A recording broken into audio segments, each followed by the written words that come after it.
गोयल साहब, जैसे मैंने शुरुआत में कहा कि आज हम बात करने वाले हैं घुटनों के दर्द को लेकर।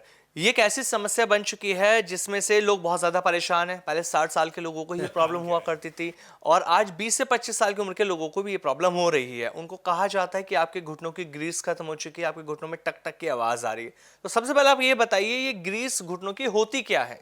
एक ना बॉडी के जी। अंदर फ्लूइड होता है, साइनोवल फ्लूइड, ये उसी का जी। फंडा है सारा।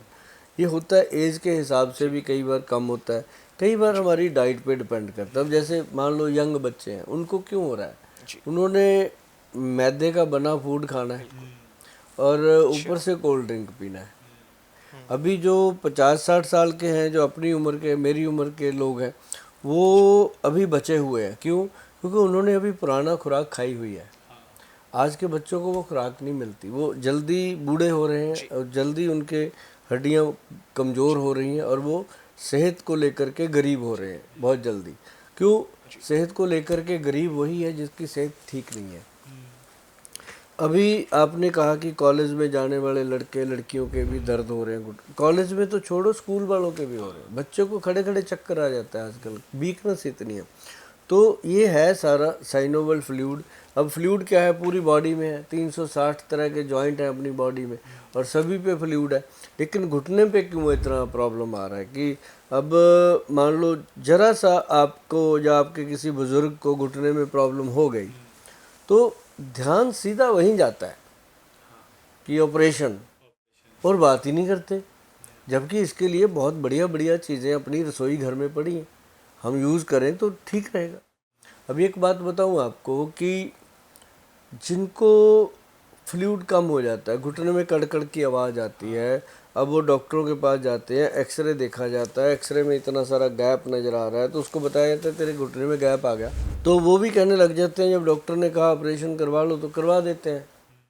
क्यों डिले कर रहे जी। हो? बिल्कुल। तो बच्चे आजकल थोड़ा एडवांस भी हैं, तो वो चाहते हैं जल्दी जल्दी हो जाए। जी। तो उस चक्कर में कई लोगों के घुटने ऑपरेट जी। हो रहे हैं और जी। ऑपरेट होने के बाद जो उनकी इंस्ट्रक्शंस हैं वो फॉलो करना वो बड़ी जी। मुश्किल। हम लोग जो सारा दिन जी। दिनचर्या में जी रहे हैं, हम थोड़ी थोड़ी इंस्ट्रक्शन को नहीं मान पाते तो फिर प्रॉब्लम आ जाती है। तो वो उससे बचने के लिए अपने रसोई घर में जाइए और इसको हवा ना बनाइए, इसको दिमाग पे बोझ ना बनाइए। और रसोई घर में जाइए, जा कर के आप ले लीजिए काले तिल, तिल ले लीजिए काले, और उसमें डाल दीजिए खसखस। खसखस जो होती है, ये दोनों चीज़ों को बराबर मात्रा में लेकर के अपने तवे पर इसको अच्छे से भून लीजिए। तवे में डाल दिया, कढ़ाई में डालकर इसको भून दीजिए अच्छे से। भून करके इसका जब कुरकुरा हो जी। जाए तो इसको थोड़ा हवा लगा के ठंडा होने पर इसको पाउडर बना दो, मिक्सी में डाल के ग्राइंड कर दो। ठीक है। तो आधा पौना चम्मच, जी। कोशिश करो कि एक छोटा चम्मच बिल्कुल। पूरा, इसको खाओ शाम को 4-5 बजे चाय के टाइम। जी। चाय के साथ या पानी के साथ, ठीक। गर्म पानी होना चाहिए, ठंडा नहीं होना चाहिए।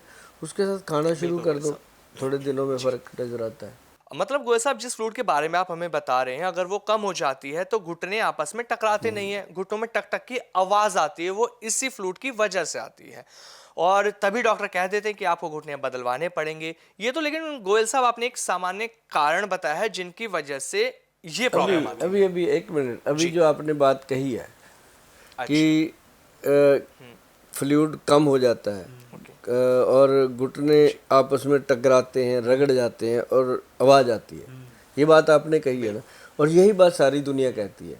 लेकिन मैं आपको इसका सत्य बताता हूँ, क्योंकि मैं जो हूँ या मेरे जो डॉक्टर हैं मेरे साथ, जो टीम है, हम देखते हैं हमारे पास 250 से ज़्यादा डेली घुटनों का पेशेंट है जो दवा लेके जाता है। तो लेकिन हम उनको देख करके जब देखते हैं सभी की कंडीशन, मेरे ख्याल से दिन में सैकड़ों एक्सरे तो मैं देख लेता हूँ। हर एक बंदा इतने इतने एक्सरे लेके घूम रहा है, ये भी देखो। फिर पेशेंट को सेटिस्फेक्शन तब होती है जब डॉक्टर उसका सारा देख लेता है, एक्सरे 12 के 12 दिखाता है, हर महीने का ये कराया वो कराया। क्योंकि वो जब देखते हैं तो इसमें क्या होता है, आप ये देखिएगा कि ये जो घुटना है ऐसे दिखता है, उसको गैप इतना इतना दिखा, और उसके साथ साथ एक लेयर बनी होती है। एक्सरे में कभी देखिएगा, एक ऐसे लेयर बनी होती है जो जम जाता है। आपको मैं बताऊं, फ्लूइड जो है जी। वो कभी ख़त्म होता ही नहीं। बिल्कुल। हर कोई कहता है घुटने का फ्लूइड खत्म हो गया, कोई उसको ग्रीस कह देता है कि खत्म हो गया। खत्म कभी कहाँ जाएगा वो बताओ? ना तो वो बाथरूम में जा सकता है, ना वो टॉयलेट से जा सकता है, ना वो पसीने में बह सकता है, जाएगा कहाँ? वो वहीं पे जैसे कहते हैं ना घुटने में फ्लूइड निकल करके वो जो अपना लिगामेंट्स है उसको पार करके वो साइड पे जमा हो जाता है। सूज गया घुटना, इधर से निकल गया, या घुटने के ऐसे नीचे जाके एक लड्डू सा बन जाता है। जो ये घुटने के नीचे की तरफ की होती है, आप इसकी बात कर रहे हैं? बन जाता है वो लड्डू सा, वहाँ जमा हो जाता है। तो वो फिर क्या होता है कि वो फिर जब जमना शुरू होता है ना, फिर वो आवाज़ ऐसे कड़ कड़ की आवाज़ करता है। फिर जब इंसान बैठे बैठे उसको कुछ नहीं होता, जब उठ के चलने लगता है तो जान निकलती है उसकी, है ना। तो वो क्या होता है कि वो जमा हुआ फ्लूइड जो होता है वो मेल्ट नहीं होता, ठीक है। वो जमने के कारण उसमें रगड़ आती है। वो कहता है हड्डियाँ घिस रही हैं, हड्डी कहाँ घिसेगी, वो फ्लूइड जम गया। वो जमा हुआ फ्लूइड जो है वो आपस में रगड़ खाने लगा और वो तकलीफ देने लगा।